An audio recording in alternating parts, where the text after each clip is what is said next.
Well, hello everyone, I'm Bill Whittle and this is Afterburner. Barack Obama has been narrowly re-elected to a second term as president.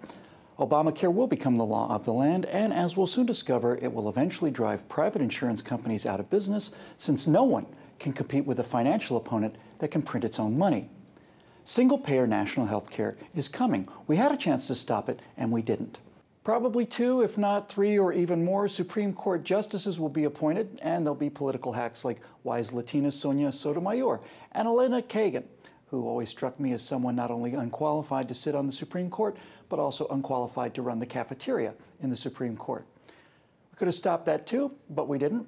Tax increases are coming starting in January. Combined with the costs of ObamaCare, thousands, if not millions, of small companies eking out survival on a profit margin of 1 or 2% will simply fold and go away. We could have stopped that, but we didn't. Another $1 trillion per year will be added to the already unimaginable sum that someone owes to somebody. This election showed us that we are now, in fact, a nation of Greeks, and we will live to see in our own streets the sights we see in Greek streets today. And finally, there will remain a wicked, narcissistic group of criminally negligent, useful idiots to make sure that the lies are trumpeted and the truth is suppressed, and they will throw their 30-point cloak of invisibility around all of these misdeeds and cover them up until it's too late. Now, over the last few days, I've heard many conservatives lament that the country has unquestionably voted for socialism, although by a relatively slim margin. That margin, of course, will continue to grow every election cycle. 4 years from now, so many more people will be dependent on the government that any child of Ronald Reagan or Ayn Rand will be nothing but a laughingstock to what that electorate will be. But when we wonder why people could vote for socialism when people like us can see how evil it is and how ruinous it is, well, I think the answer is actually very simple. We are in that brief period in our nation's history where people have voted socialist while still living on the wealth created by previous generations of capitalism. We're consuming the last vestiges of our own once vast stores of wealth. We're like starving people who cut off our own legs and roast them for dinner. We're cannibals. We've cannibalized the wealth of our nation, an unimaginable storehouse of the fruits of generations of freedom, ingenuity, and hard work. It's gone now. It's been gone for many years. We ate it.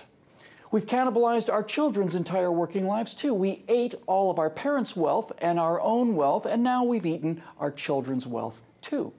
The men who landed on the moon and the men and women who helped get them there were the product of the greatest public education system in the history of the world. We've cannibalized that system, too. We've eaten it from within. Progressivism has fed on it, consumed it, turned it into a husk of indoctrination with third world test results, and taught the children that graduate, and they will stay children for the rest of their lives, that they are the smartest, most wonderful creatures that ever lived. We've cannibalized their innate ambition and ingenuity, and especially their individuality and their adulthood. Hollywood has cannibalized our mythology. The corrupt media has cannibalized their credibility. And those of us who were handed a republic based really on one simple duty, honestly, just one, the duty to go out once every 2 years and determine the course of our own history, have cannibalized our own freedom and sat home in record numbers. Okay. If you voted for Gary Johnson or Ron Paul, that's a vote. You did your duty. I may disagree with the strategy, but I respect the outcome. You went out there and you voted. But if you're one of those people who thought that all of this coming catastrophe would best be pinned on Barack Obama and the Democrats, then you had an obligation and you had a duty to vote for Obama and the Democrats in order to see your magnificent strategy fulfilled, and then you can take some responsibility for that decision. Now, those of you who could have helped us slow down this cannibalization will sit and watch from the sidelines, secure in the knowledge that you had no responsibility for the outcome. But if you didn't vote, you do bear responsibility for the outcome. Every eligible vote that was not cast was, in fact, cast.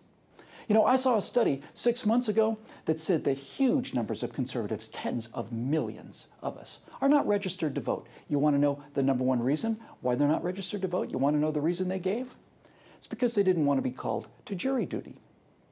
That right to a trial by jury is another fundamental freedom that was handed down to us intact, used by us, consumed by us, and cannibalized by us. Well, by some of us anyway. Some of us still do our civic duty. So, does this mean it's all Over? It's time to give up? Well, not for me it doesn't, and not for the thousands of elderly women that I've met at Tea Party events over the last 3 years, and not for the older veterans or the young teenagers and all the rest who turned out and donated money and time and sweat in order to stop or at least slow down this cannibalism. Our efforts now, moving forward, are immeasurably more difficult. We're going to have to work even harder.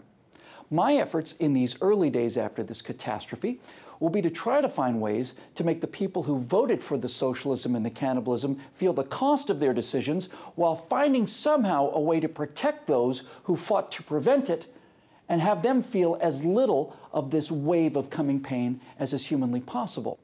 But as my friend Scott Ott, my friend and my brother in this long war, this endless war, reminded me a few days ago, when his father and my father and many of your fathers, and perhaps even a precious few of you yourselves, signed up for World War II, they didn't sign up for 2 years or for 4 years or for 10 years. They signed for the duration. For the duration. And that's how long Scott Ott and I and all the rest of the Tea Party activists I met are in this for. We're in it for the duration, which means that we're in it for the rest of our lives, because this fight is never over.